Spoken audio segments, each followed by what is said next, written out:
Kita bersyukur kepada Allah Subhanahu wa taala pada malam yang ke-7 ya di bulan Sya'ban 1442 Hijriah. Insyaallah taala 3 pekan ke depan kita sudah memasuki bulan Ramadan. Maka oleh karena itu kita sebagai umat Rasulullah, hamba Allah yang diseru Allah, ya ayyuhalladzina amanu, mari kita tingkatkan iman kita untuk senantiasa melaksanakan semua perintah Allah Subhanahu wa taala. Kita insyaallah melanjutkan bagian ke-11 tentang surah Nabawiyah, yaitu pemboikotan dan tahun kesedihan atau Amul Huzn, ya tahun kesedihan. Jamaah rahimahullah, seperti yang sudah kita baca pada pertemuan sebelumnya, yaitu hijrahnya sahabat Rasulullah SAW ke Habasyah pada tahun 5 dan 6 nubuah, ya. Terjadilah hijrah dari Makkah. Yang pertama diikuti 18 orang yang dipimpin oleh Utsman bin Affan. Yang ikut di dalamnya adalah putri Rasulullah yang menjadi istri Utsman, yaitu Ruqayyah, berangkat menuju Habasyah dan mendapat perlindungan dari Raja Najasyi. Kemudian rombongan berikutnya diikuti oleh 83 laki-laki dan 19 perempuan. Yang menjadi juru bicara saat itu adalah Ja'far bin Abi Thalib, artinya kakak dari Ali bin Abi Thalib. Sehingga karena berangkatnya lebih 100 orang berada di Habasyah, maka orang-orang Quraisy ini merasa ada khawatirnya karena umat Islam di sana mendapatkan perlindungan yang aman dari Raja Habasyah. Maka mengirimlah 2 negosiator ulung yang dipimpin oleh Amr bin Al-As, dan kemudian membujuk para uskup termasuk kepada Raja Habasyah. Dan Raja Habasyah itu orang yang adil, maka didengar dari kedua belah pihak, maka kesimpulannya Raja Habasyah tidak akan mengembalikan 100 lebih umat Islam dari Habasyah ke Mekah. Justru beliau melindungi umat Islam di sana. Jamaah Allah. Nah, kemudian setelah itu terjadilah pada Allah Ta'ala Umar bin Khattab masuk Islam, Hamzah bin Abdul Muthalib masuk Islam. Maka dari sini orang-orang kafir ini semakin berat bagaimana memposisikan umat Islam supaya selalu dihinakan, dilecehkan. Ini kebatilan itu seperti itu. Jadi kebatilan itu akan senantiasa berjuang mati-matian bagaimana memberangus kebenaran. Di dalam Al-Quran Allah tegaskan, yuriduna liyutfi'u nurallaha biafwahihim wallahu mutimmu nurihi walau karihal musyrikun. Mereka menginginkan padamnya cahaya Allah, tapi Allah justru akan menyempurnakan cahaya Allah Subhanahu wa taala, walaupun orang-orang musyrik sangat membencinya.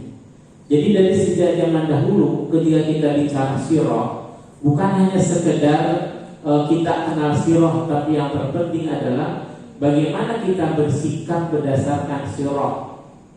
Karena kejadian itu adalah terulang dan terulang.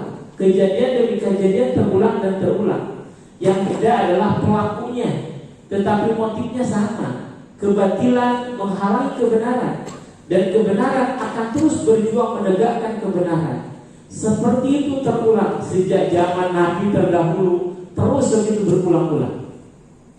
Maka yang namanya kebatilan, mereka akan bekerja sama untuk menghentikan, memberangus kebenaran.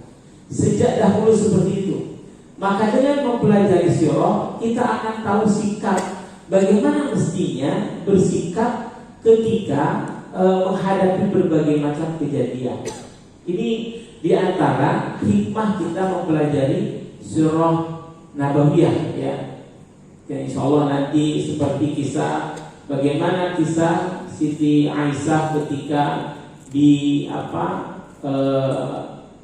kisah Ifkun kisah berita bohong itu, ya, yang menyebar pertama Yahudi, kemudian dikuatin oleh orang Islam gitu. Apa Siti Aisyah saat itu memberikan pembelaan, pernyataan? Tidak.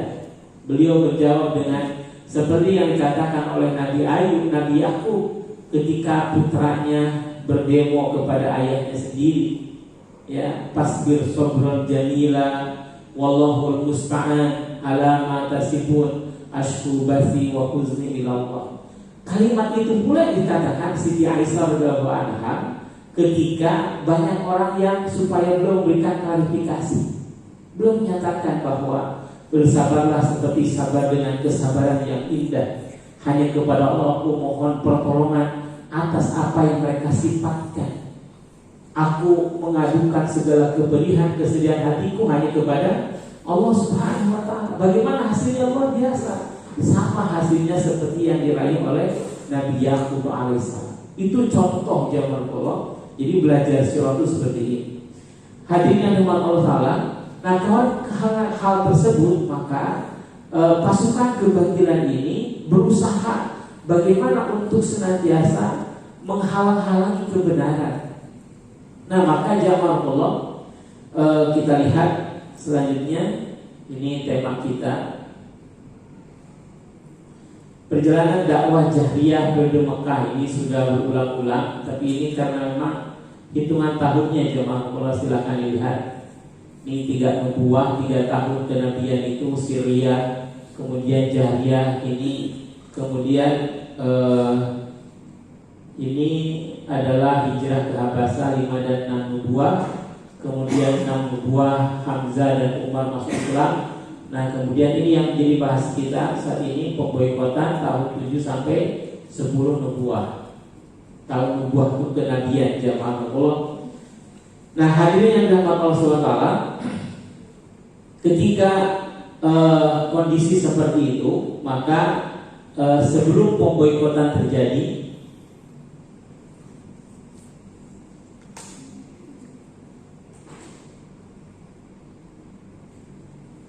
memberikan siapa? Ini yang punya apa? Gitu. Terlalu ke sini. Jazakallah khairan. Jazakallah khairan. Jamaah Allah, sebelum pemboikotan itu adalah karena beberapa hal yang terjadi. Pertama, ketika Umar bin Khattab masuk Islam dan Hamzah bin Abdul Muthalib masuk Islam ini, maka perlakuan, penyiksaan, kebatilan terhadap kebenaran semakin lebih berat.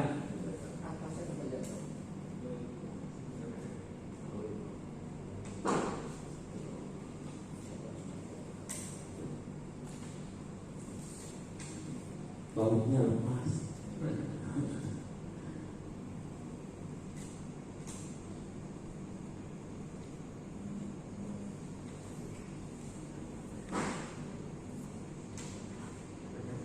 Jamaah Allah, kembali ke layar ya.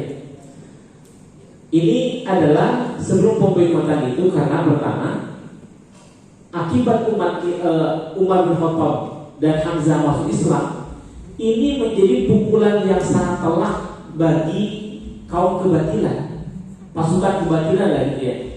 Kenapa?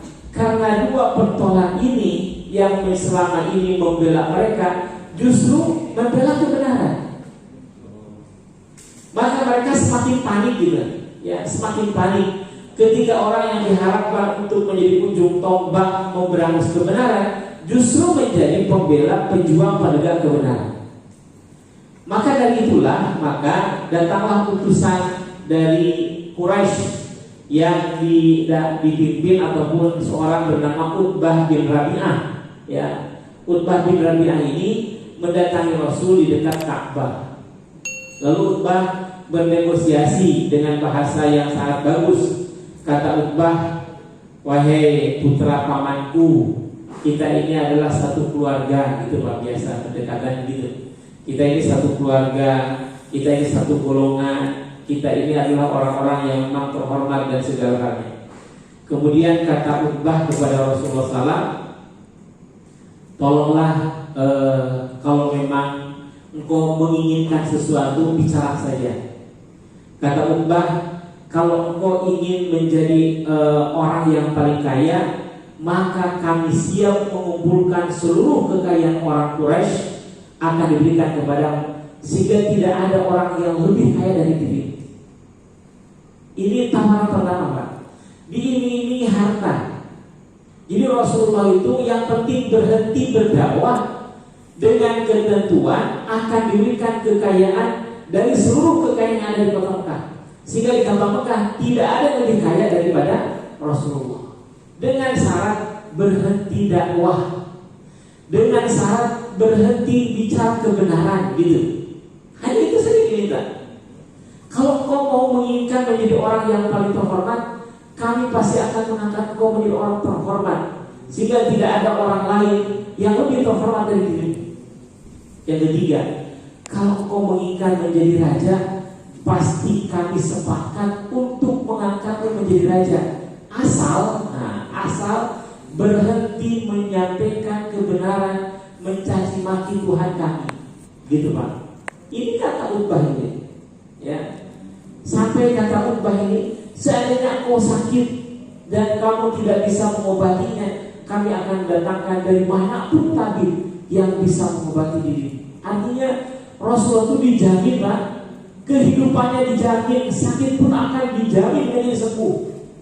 Nah kemudian Jamalullah setelah Utbah banyak bicara, Rasul bicara, bersabda dengan kalimat, apakah kau sudah selesai bicara? Kata Utbah, sudah. Baiklah kalau begitu, dengarkan aku bicara.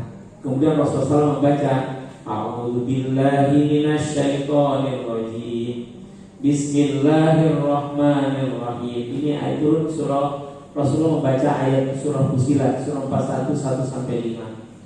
Hamim, tanzilum minarrahmanirrahim, kitabun fussilat ayatuhu Qur'anan Arabiyyan liqaumin ya'lamun, basyiran wa nadhiran fa'arada aktsaruhum fahum la yasma'un, wa qalu qulubuna fi akinnatin mimma tad'una ilaihi. Lanjut Rasulullah membaca sampai ayat saja, kemudian Rasul sujud. Ternyata Utbah pun mengikuti apa yang dilakukan Rasulullah. Nah begitu Utbah mendengar surah Fussilat ini, dia kembali ke kaumnya. Kata kaumnya, wajah Utbah berubah. Ketika dia berangkat dengan penuh harapan optimis tinggi, ya akan mengalahkan Rasulullah, tapi justru kelihatan wajah yang senantiasa sangat berbeda. Maka langsung bertanya, ada apa Utbah? Kata dia, demi Allah, yang aku dengar tadi adalah bukan sihir, bukan tenung, bukan syair, bukan apapun, tapi sesuatu yang aku dengar lain dari yang lain. Maka oleh karena itu saya serukan kepada kamu semua, kata Utbah itu, udah berhentilah kamu memperolok dia, biarkan dia akan menjadi besar karenanya, bahkan sebaiknya kita menjadi pembelanya. Apa kata kaumnya? Utbah, kamu telah kena sihir dia, begitu Pak. Jadi seperti itu gambarannya. Sama ketika Nabi Musa berdakwah, maka Fir'aun mendatangkan tukang sihir untuk melawannya. Maka Rasul disebutkan dia sebagai tukang sihir. Seperti itu Allah. Ini adalah kondisinya orang-orang kafir terhadap Rasulullah SAW. Nah karena kondisi seperti itu, Abu Thalib itu merasa khawatir Pak. Karena kejadian Utbah ya mendatangi Rasul, menawarkan berbagai hal. Kemudian pernah Abu Jahal ingin membunuh Rasul. Kemudian pernah ada Uqbah bin Abu Mu'id yang menjerat leher Rasul dengan kain sampai keras, sampai Rasulullah terengah-engah. Mengingat berbagai kejadian itu, Abu Thalib khawatir Pak, kalau keponakannya ini, ya anak saudara ini akan dibunuh. Oleh karena itu maka beliau mengundang seluruh kerabat beliau dari Bani Abdul Muthalib, Bani Hasim dan Bani Abdul Manaf. tiga kelompok ini diundang dan semua memenuhi undangannya.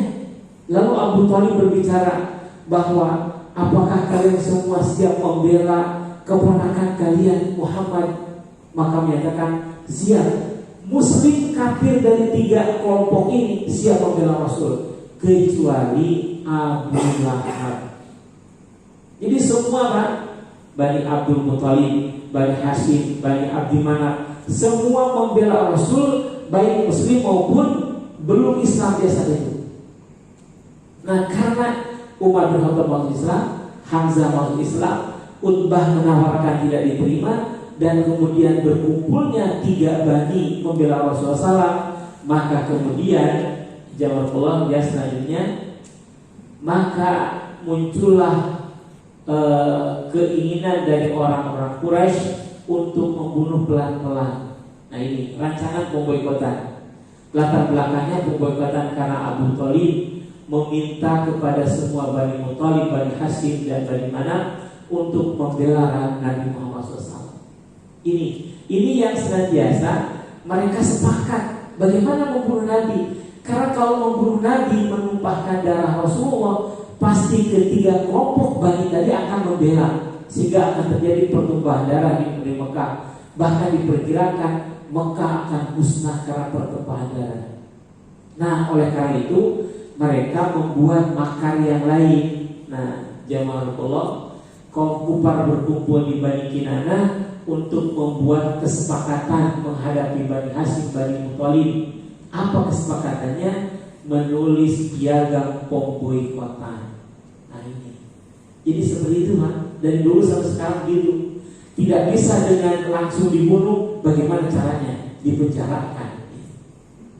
Begitu seperti itu dari dulu sampai saat itu gitu. Yang namanya kebatilan pasti akan berusaha memberangus kebenaran. Bagaimanapun caranya. Ini terjadi pada masa Rasul. Maka akhirnya mereka membuat kesepakatan, yaitu membuat piagam pemboikotan. Nah, pemboikotan ini ditulis oleh Bagid bin Amir bin Hashim, didoakan oleh Rasulullah SAW sehingga tangannya menjadi lumpuh. Penulis pemboikotan itu yang berkolok. Nah, di antara isi pemboikotan itu satu, larangan menikah.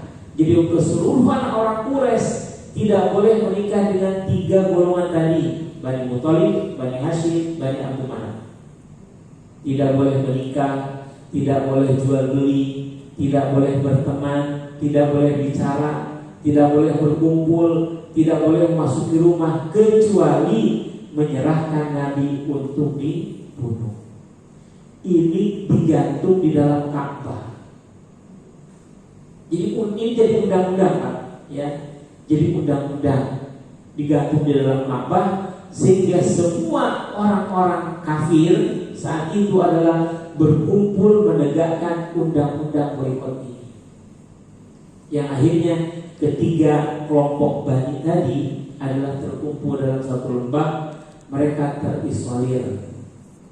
Jamaah Allah, hanya mereka senantiasa tidak bisa berbuat apapun. Kenapa? Karena tidak ada pembelian.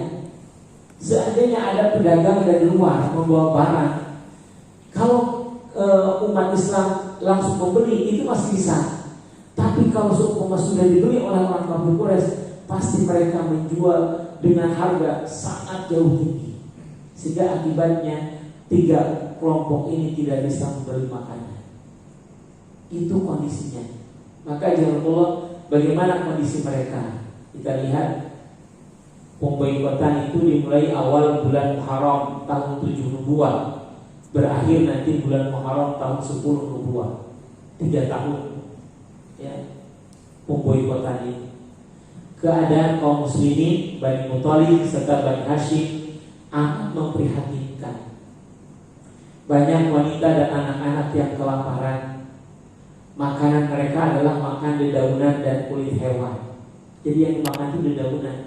Sampai ada kesaksian sahabat saat itu makan karena terus dedaunan, sehingga kotoran itu tidak berupa kotoran manusia, tapi seperti kotoran hewan yang makan dedaunan. Saking yang dimakan hanya dedaunan. Itu kondisi umat Islam Pak. Itu bukan sebulan Pak, 3 tahun. Kemudian ya Allah, mereka membunuh pelan-pelan dengan boikot terhadap Bani Hashim, Bani Muthalib dan Bani Abdul Manaf. Karena banyak kayak anak kecil, jelas itu kan menjadi korban pertama. Kemudian para ibu-ibu, pasokan makanan kalaupun ada dilakukan secara sembunyi-sembunyi, ya kan. Maka karena kondisi seperti ini, maka mengakibatkan rasa persaudaraan semakin erat pada masa itu, yang persaudaraan itu berlanjut sampai di Madinah.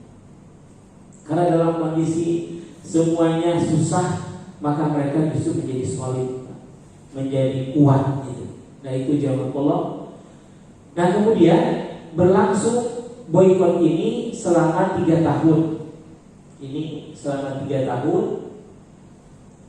Ada 5 orang pembesar Makkah yang ingin menghentikan piagam boikot. Ada Hisam bin Ammar, ada Juhair bin Abu Umayyah, ada Al-Mun'im bin Ali, ada Abu Bakhtari bin Hisham, dan ada Jam'ah bin Al-Aswad. Kisahnya yang pertama tergerak itulah Hisham. Hisham itu datang kepada Juhair. Kata Hisham, kamu enak-enak makan di rumahmu dengan nyaman. Apa kamu tega melihat paman-pamanmu yang sedang diboikot di sana? Dia bilang, demi Allah aku tidak ridho. Tapi apalah artinya aku seorang diri? Sudah ada temanmu yang siap membela. Siapa? Saya sendiri, kata Hisham. Baiklah kalau gitu kita mencari orang ketiga. Maka mereka datanglah kepada Al-Mun'im bin Ali. Ternyata Al-Mun'im bin Ali pun lagi makan. Dia bahasa yang sama. Kamu enak makan di sini, tapi kamu tidak peduli dengan teman saudaramu yang ada di sana yang diboikot. Apalah artinya saya seorang diri? Mereka itu orang besar yang menghalangi kita. Kan sudah ada kami berdua, maka jadi bertiga. Baiklah kalau gitu kita nyari yang keempat. Sampailah yang kelima. Kata Jam'ah bin Al-Aswad, biar saya yang bicara. Maka Al-Aswad kelima orang ini datang ke Mekah, ke Masjidil Haram, lalu bertawaf. Setelah bertawaf, dia langsung berpidato, ya, menyatakan harus menghentikan boikot. Abu Jahal langsung berdiri. Kata Abu Jahal, demi Allah tidak akan pernah boikot ini dihentikan. Itu Abu Jahal. Padahal Abu Jahal itu jadi provokator utama, ya. Nah karena dalam kondisi seperti itu, Abu Thalib yang datang ke situ, maka beliau Abu Thalib mendekati. Demi Allah, kata Abu Thalib, saya sudah mendengar berita dari keponakanku, dari Rasulullah SAW. Sesungguhnya undang-undang boikot sudah dimakan raya, kecuali kalimat Bismika Allahumma dan lafaz Allah. Kata Abu Thalib, kalau benar apa kata keponakanku, maka berakhirlah boikot ini. Tapi kalau tidak, silahkan sesuai dengan keinginan. Maka Abu Jahal dan kawan-kawan sepakat kalau begitu kamu adil, setuju. Dibukalah pintu Ka'bah. Begitu dibuka, benar apa kata Rasulullah, yang tertulis hanya kalimat Bismika Allahumma. Subhanallah Pak. Saat itu orang Quraisy hatinya enggak gitu. Benar juga ya. Kan Rasul tidak pernah datang ke sana karena kunci Ka'bah itu kan dipegang oleh orang-orang kafir. Siapa yang bisa masuk ke dalam Ka'bah? Rasul tidak pernah. Saat itu mereka mengakui kebenaran itu karena tidak mungkin tahu Rasulullah tanpa ada yang memberitahu yang lebih kuasa. Tapi karena kesombongan mereka tidak mengindahkan hal itu. Itu jawaban Allah. Maka gambaran ini seperti Allah firmankan dalam Al-Quran Karim surah Al-Qamar ayat 2, wa iyyaraw ayatan yu'ridu wa yaqulu sihrun mustahil. Ketika mereka melihat kekuasaan Allah, yu'radu wa yaqul, mereka berpaling dan berkata ini adalah sihir yang terus-menerus. Jadi gitu, mereka dalam hatinya mengakui benar juga gitu. Tapi karena kesombongan, maka yang menghalangi menutupi kebenaran itu adalah adanya kesombongan dalam hati. Hadirin hadirat yang dirahmati Allah SWT. Kemudian setelah kondisi ini berakhirlah pada bulan Muharram tahun 10 kenabian atau 10 nubuwah. Nah setelah berakhirnya ini, maka kemudian qala Allah Ta'ala 6 bulan, berarti kan Muharram, Safar, Rabiul Awal, Rabiul Akhir, Jumadil Awal, Jumadil Akhir. Jumadil Akhir Abu Thalib wafat. 6 bulan setelah boikot berakhir, Abu Thalib wafat. Karena Abu Thalib ketika Rasulullah SAW diboikot dan Bani Hasyim, Bani Muthalib, Bani Abdimana, Abu Thalib ini selalu dampingi Rasul. Bahkan Abu Thalib meminta Rasul tidur di tempat tidurnya Abu Thalib. Dan beberapa saudaranya Abu Thalib, anaknya Abu Thalib harus tidur bersama Rasul. Khawatir ada orang kafir yang langsung membunuh Rasul. Itu penjagaan Abu Thalib. Maka Abu Thalib itu siap malam yang diperhatikan siapa? Rasulullah. Siapa yang diperhatikan? Rasulullah. Ya, ini Abu Thalib. Jadi luar biasa tuh Abu Thalib ini. Ya, maka ketika beliau meninggal dunia, ini yang senantiasa qadarullah taala, takdir Allah. Ketika Rasulullah menuntun Abu Thalib dengan kalimat la ilaha illallah, Abu Jahal yang ada di sebelah kiri berkata, "Hei Abu Thalib, apa kamu akan berikan agama bapakmu?" Abu Thalib menolak lagi ke Abu Jahal. Rasul bilang lagi, "Ya Abi, wahai pamanku, kul la ilaha illallah." Begitu pamannya bicara, Abu Jahal menghalangi lagi. Itu syaitan begitu banyak. Ya. Akhirnya Abu Thalib putusannya adalah saya tetap pada agama nenek moyang. Meninggallah Abu Thalib. Rasulullah menangis, sedih Pak. Sedihnya bukan karena wafat semata, tapi wafat tidak dalam kalimat la ilaha illallah. Rasulullah SAW bersedih. Dan kemudian Allah Subhanahu wa taala menurunkan Al-Qur'an surah Al-Qasas ayat yang ke-56. A'udzubillahi minasyaitonirrajim. Innaka la tahdi man ahbabta fa innallaha yahdi man yasha. Langsung Allah menurunkan ayat tersebut. Innaka ya Muhammad, sesungguhnya engkau tidak bisa memberikan hidayah man ahbabta kepada orang yang engkau cintai. Wallahu yahdi man yasha, dan Allah berikan petunjuk kepada orang yang Allah kehendaki. Jadi hidayah itu Pak. Maka kita ini alhamdulillah Pak, menjadi hamba Allah yang dapat hidayah Allah SWT. Tinggal kita menjaga, memelihara, menyelamatkan hidayah ini sampai akhir hayat. Alhamdulillah Pak, banyak orang lain di luar sana belum mendapatkan hidayah. Abu Thalib yang mati-matian membela Rasulullah SAW wafat tidak dalam hidayah. Maka oleh karena itu kita bersyukur menjadi hamba Allah yang muslim dan jadi umat terbesar saat ini di dunia. Kemudian jazakallah, Allah juga melarang Rasulullah SAW mendoakan Abu Thalib. Termasuk bagi kita, tidak boleh mendoakan orang yang mati dalam keadaan tidak Islam. Ini ayatnya surah Ibrahim, surah At-Taubah ayat 113. A'udzubillahi minasyaitonirrajim. Ma kana linabiyyi walladzina amanu ay yastaghfiru lil musyrikin walau kanu uli qurba min ba'di ma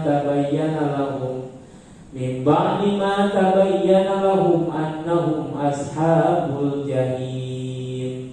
Tidak pantas bagi Nabi dan orang yang beriman memohonkan ampun kepada Allah bagi orang yang musyrik, sekalipun orang itu kaum kerabatnya, setelah jelas bagi mereka bahwa orang-orang itu musyrik menjadi penghuni neraka jahanam. Jadi jamaah Allah, tidak boleh kita mendoakan orang kafir yang telah meninggal. Ya. Kalau mendoakan orang masih hidup boleh, supaya mendapatkan hidayah, itu boleh. Yang tidak boleh mendoakan orang kafir yang sudah meninggal, itu tidak boleh. Nah itu jamaah Allah. Jadi Abu Thalib wafat dalam keadaan tidak muslim, dan Rasulullah SAW memohon kepada Allah supaya dengan syafaat Rasulullah SAW, maka insya Allah kata Rasulullah kepada Ja'far, kata Rasulullah SAW, dengan syafaatku Abu Thalib nanti akan menempati neraka yang paling dangkal, yaitu sebatas tumitnya saja. Ini dalam hadis dari Sa'id Al-Khudri begitu. Yang Abu Thalib itu menempati nerakanya yang paling dangkal. Kita jangan berharap Pak, ya, walaupun dangkal. Alhamdulillah dari Pak. Ya. Karena yang paling ringan azab itu dia memakai sendal api neraka, maka mendidih bapak. Irhamullah 3 bulan berikutnya, ya berarti tadi Jumadil Akhir, Rajab, Sa'ban, Ramadan, istri beliau wafat. Siapa? Siti Khadijah. Istri beliau wafat, Siti Khadijah, kurang lebih 2 atau 3 bulan setelah Abu Thalib wafat. Bulan Ramadan Pak, wafat tahun 10 kenabian. Ketika Siti Khadijah wafat usia 65 tahun. Saat itu Rasulullah usianya 50 tahun. Bedanya berapa tahun? 15 tahun. Itu Allah. Jadi saat Rasul usia 50 tahun, nah Siti Khadijah 65 wafat. Siti Khadijah. Maka disebutlah tahun kesedihan itu karena paman beliau wafat, istri beliau pun wafat. Tahun kesedihan, kehilangan pembela, sandaran utama, dan siksaan bertambah. Maka Allah menurunkan surah Yusuf sebagai penghibur terhadap Rasulullah SAW. Itu ya Allah. Kan surah Yusuf itu mengisahkan bagaimana beratnya Nabi Yakub, ya, diprotes oleh putra-putranya. Putranya apa yang protes? Menyatakan ayah itu gak adil. Coba Pak, kalau bapak disebut gak adil oleh putranya, kira-kira gimana? Tersinggung lah. Sakit banget juga. Anaknya sendiri yang bilang bapak gak adil, bapak pilih kasih, ya. Subhanallah, itu putranya Pak. Semua orang putranya demo sama ayahnya. Itu kan sesuatu yang luar biasa bagi ayahnya. Maka kemudian makar berikutnya, adiknya yang dicintai ayahnya dibuang oleh kakaknya. Maka Rasulullah SAW melihat gambaran itu menjadi obat. Itulah turunnya surah Yusuf. Maka Rasulullah pernah, kan Siti Aisyah itu kalau bahasa kita cemburu Bang. Kan kalau Rasulullah SAW menyembelih seekor kambing, pasti beliau memerintahkan memberikan sebagian kepada kerabat Siti Khadijah. Dan Rasul itu selalu menyebut-nyebut kehebatan Siti Khadijah. Maka Siti Aisyah yang merasa lebih muda, ya ini sudah di Madinah, merasa cemburu, ya Rasulullah, kenapa masih menyebut-nyebut yang sudah wafat? Ini kalau bahasa kita ya, bukan bahasa Siti Aisyah. Dia kan tua, kan muda gitu kan dia. Maka Rasul menjawab dengan bahasa ini, ya. Rasul menjawab, dia beriman kepadaku saat semua orang mengingkariku. Dia membenarkanku saat semua orang mendustakanku. Dia menyerahkan harta saat orang menahannya. Allah SWT menambahkan anak darinya. Ini semua belum terdapat pada Siti Aisyah. Maka Siti Aisyah pun akhirnya mengakui kehebatan Siti Khadijah. Jadi Rasul itu tidak membela diri kemudian beringat, tapi tunjukkan apa yang diusahakan oleh Siti Khadijah. Sehingga Siti Aisyah pun akhirnya mengakui benar betapa besar perjuangan pengorbanan istri Rasulullah SAW yang pertama. Jadi berarti semua ibu-ibu tetap ada rasa cemburu. Sepakat ya? Ini kata ibu-ibu Pak ya. Tapi Siti Aisyah gitu Pak ya, Siti Aisyah. Karena cemburu itu tanda sayang. Gitu. Jawab Allah, Jibril alaihissalam berkata, sampaikan salam dari Rabbnya dan sebuah rumah di surga yang tiada hidup pikuk dan kelebihan. Ini salam dari Allah melalui Jibril kepada Rasulullah kepada Siti Khadijah. Berarti subhanallah. Maka manusia wanita sempurna itu kan hanya 4 di dunia. 1, Siti Maryam. 2, Siti Asia, isinya Firaun. 3, Siti Khadijah. 4, Siti Fatimah. itu wanita sempurna. Jamaah Allah. Sampai situ dia itu langsung mendapatkan salam dari Allah melalui malaikat Jibril yang disiapkan rumah di surga yang tiada hiruk pikuk dan keletihan. Ini dari hadis Rasulullah SAW. Subhanallah. Ini kemuliaan Siti Khadijah. Kemudian jamaah, duka yang bertumpuk-tumpuk ini kan Rasulullah SAW sudah ditinggal wafat pamannya, kemudian ditinggal wafat oleh istrinya, kemudian tekanan dari kebatilan semakin luar biasa. Rasulullah SAW tetap tabah dan berserah sepenuhnya hanya kepada Allah Subhanahu wa Ta'ala. Ini ibrahnya Pak. Jadi kita dalam kondisi apapun bertawakal, bersandar, bergantung sepenuhnya hanya kepada Allah Subhanahu wa Ta'ala. Kemudian di bulan Ramadan tahun 10 Nubuwah, beliau menikah dengan Saudah binti Jam'ah. Maaf, ini bukan Ramadan, bulan Syawal. Kan Ramadan wafat Siti Khadijah. Di bulan Syawalnya Rasulullah menikah dengan Saudah binti Jam'ah. Jadi selama sebulan Pak. Ini pelajaran juga, maksudnya ya, maaf nih bapak-bapak ya. Rasul nggak menunggu tahunan Pak. Ketika istri beliau wafat, karena beliau punya putri yang harus ada yang menjadi ibunya, maka Rasul segera menikah. Jangan kayak cerita, jangan nikah ya sebelum kering kuburanku. Tapi dengan syarat setiap pagi sore siram seember-seember. Yang kapan keringnya begitu. Itu jangan. Ini TikTok jadi gitu ya. Itu bercandaan. Ini Rasulullah. Jadi Rasulullah SAW itu tidak menikah selama beristri Siti Khadijah. Nah setelah istri beliau wafat, baru menikah dengan Siti Saudah. Saudah itu adalah suaminya yang wafat di Habasyah. Jadi Saudah ini Bapak-Bapak adalah wanita termasuk as-sabiqun al-awwalun ya. Suaminya bernama Sakran bin Amr. Beliau masuk Islam, kemudian hijrah ke Habasyah, wafat di sana. Ada juga misalkan wafat sepulang hijrah dari Habasyah. Berarti kan beliau janda ya. Saudah itu kan artinya apa? Hitam. Ya.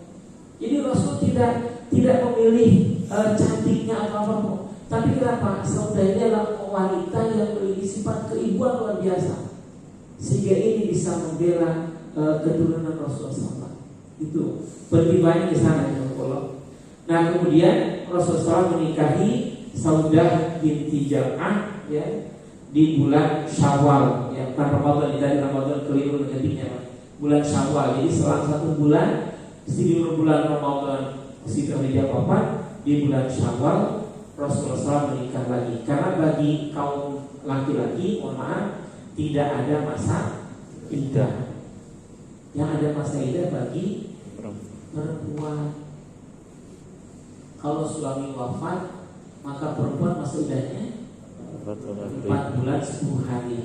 Setelah 4 bulan 10 hari boleh menerima tunangan, boleh menikah. Kalau cerai berapa masa iddahnya? 3 bulan atau 3 kali suci. Kalau dicerai dalam kondisi hamil, masa iddahnya sampai melahirkan. Jadi begitu setelah melahirkan boleh menikah dengan orang lain. Jangan Allah, jangan pernah ada kata cerai. Kalau bisa nambah. Maaf ibu-ibu ini ya. Jadi jangan pernah ada kata pisah dengan istrinya. Pertahankan pernikahan, kokohkan sampai surga nanti. Kalau istri dulu boleh nikah lagi. Jamaah Allah. Kemudian ibrah yang harus kita ambil pertama, ini dari poin ke-11 ini, setiap memperjuangkan kebenaran pasti akan menghadapi perlawanan dari kebatilan. Itu pasti. Sudah sunatullah, ketika memperjuangkan kebenaran pasti akan ada perlawanan dari kebatilan. Maka kalau Bapak menghadapi kebatilan, berarti ada di pihak kebenaran. Maka jangan salah keberpihakan. Jangan salah keberpihakan. Yang kedua, semakin besar perlawanan kebatilan berarti menunjukkan besarnya kemenangan. Jadi kalau semakin besar kaum kebatilan memperhatikan Islam, berarti menunjukkan Islam sudah semakin besar dan sudah nyata akan ada kemenangan. Kemudian beratnya penentangan atau perlawanan kebatilan jangan menyurutkan perjuangan. Karena bisa jadi ketika sampai titik terberatnya, justru itu bisa jadi menjadi hal yang menjadi kebalikan nanti berikutnya. Justru umat Islam akan meraih kemenangan. Ya, seperti firman Allah ayat yang menegaskan wala tulqu baikum ila tahluka. Kan pemahaman antara sahabat dengan tabi'in berbeda. Saat itu ketika para tabi'in dalam kondisi perang, dia melihat umat Islam itu akan kalah. Kata tabi'in, kalau gitu kita harus mundur, selamatkan diri. Sebagaimana firman Allah, wala tulqu baikum ila tahluka. Janganlah kamu menunjukkan dengan tangan menuju kepada kehancuran. Kalau kita perang kita habis, berarti tahluka. Maka dipukullah orang bicara itu oleh sahabat. Pemahaman kenapa salah begitu? Justru ayat ini turun, kata sahabat, ketika umat Islam merasa besar, maka umat Islam meletakkan senjata dan menjual senjata karena merasa sudah kuat. Maka turunlah ayat ini menegaskan wala tulqu bi'aidikum ila tahlukah. Janganlah kamu melemparkan dirimu kepada kehancuran. Hancur di sini adalah karena kamu berhenti perjuangan. Maka jangan lupa, ketika beratnya penentangan perlawanan kebatilan, jangan menyurutkan perjuangan selanjutnya. Justru kalau berhenti, itulah menjatuhkan kepada kebinasaan. Kemudian yang keempat, semakin sabar dan ikhlas dalam perjuangan, maka akan mendatangkan nasrun minallah wa fathun qarib. Pertolongan dari Allah dan kemenangan yang sangat dekat. Selama perjuangan itu adalah kita tetap sabar dan ikhlas. Yang kelima, Allah, istri dan anak wajib sejalan dalam mendukung suami dalam perjuangan dakwah di Nurul Islam. Maka sebelum keluar memang harus bagaimana kita mengkondisikan keluarga kita. Karena ketika suami berjuang, kalau istri tidak mendukung, itu akan berat. Tapi kalau suami berjuang, istri mendukung, anak mendukung, itu akan senantiasa kuat dalam perjuangan. Bapak Ibu yang dirahmati Allah, inilah yang ke-11, yaitu pemboikotan dan amr huzn atau tahun kesedihan.